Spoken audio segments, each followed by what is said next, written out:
Bonjour, dans ce vidéo, je vais vous présenter un résumé pour chaque des deux chapitres. On va commencer par le premier chapitre intitulé sur le titre Introduction à l'immunologie. Donc, on va aborder le système immunitaire qui est un ensemble extrêmement complexe et bien coordonné qui a pour mission principale de protéger notre organisme contre toutes sortes d'agents infectieux, soit virus, bactéries, champignons ou bien un parasite. Mais il ne se contente pas de cela.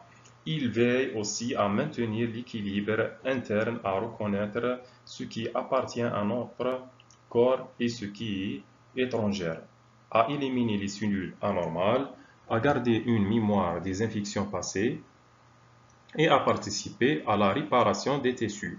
Pour bien comprendre son fonctionnement, on va distinguer deux grands types d'immunité. L'immunité innée, qui est notre première ligne de défense, elle est présente dès la naissance, agit très rapidement, mais de façon non spécifique, sans laisser de mémoire. Elle repose notamment sur les macrophages, les cellules NK et les cytokines et les barrières physiques. Par contre, l'immunité adaptative, elle est plus lente à se mettre en place, mais beaucoup plus ciblée. Elle implique les lymphocytes B qui produisent des anticorps et les lymphocytes T qui mènent une réponse cellulaire. Cette immunité a surtout la capacité de garder une mémoire des agents pathogènes déjà rencontrés.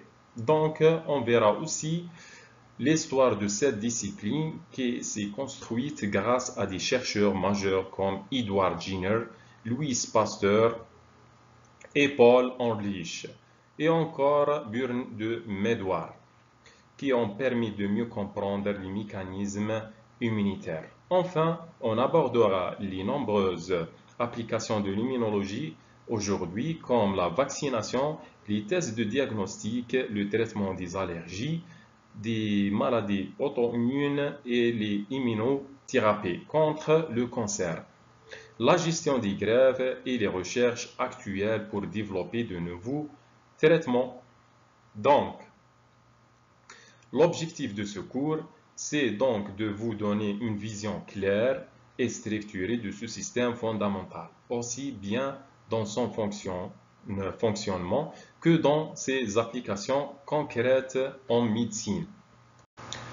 Ce qui concerne le deuxième chapitre qui est intitulé sur le nom Ontogenèse du système immunitaire, dans cette partie du cours, on va s'intéresser à l'ontogenèse du système immunitaire, c'est-à-dire à la manière dont les cellules immunitaires se forment, se différencient et mûrissent à partir des cellules souches. Tout commence dans la moelle osseuse où résident les cellules souches hématopoïétiques. Ces cellules sont capables de se renouveler et de donner naissance à deux grandes lignes. La première ligne myéloïde à l'origine des cellules de l'immunité innée, comme les macrophages, les granulocytes ou encore les cellules dendritiques. La deuxième ligne, la ligne lymphoïde qui donne les lymphocytes B ou bien T et les cellules NK.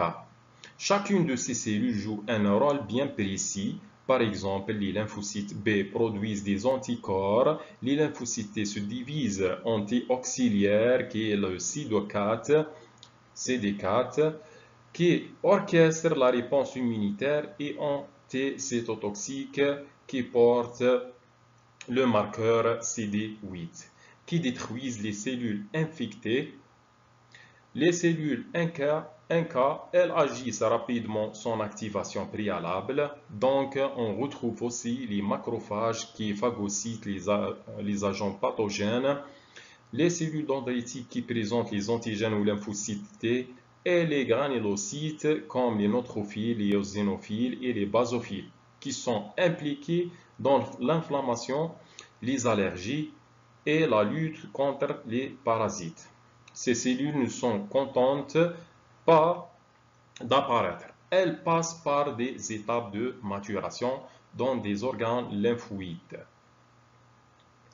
il y a des organes primaires comme la moelle osseuse et le thymus. C'est là que les lymphocytes B et T acquièrent leurs fonctions.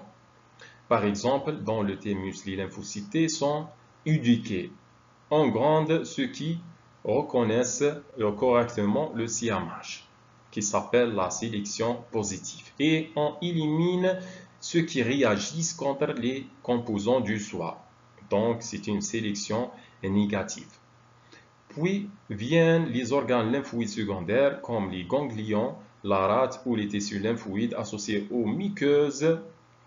C'est là que les lymphocytes rencontrent les antigènes et déclenchent une réponse immunitaire. Enfin, on parlera aussi de la tolérance immunitaire, c'est-à-dire de l'ensemble des mécanismes qui empêchent notre système immunitaire de s'attaquer à nos propres cellules.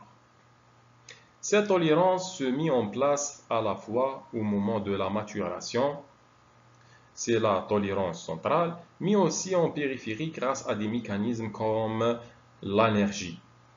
L'allergie, l'apoptose ou l'action des lymphocytes T régulateurs. L'objectif de cette séquence, c'est donc de vous permettre de comprendre comment se construit ce système complexe, comment il apprend à distinguer le soi du non-soi et comment il parvient à assurer une défense efficace sans provoquer de dérèglement auto-immune.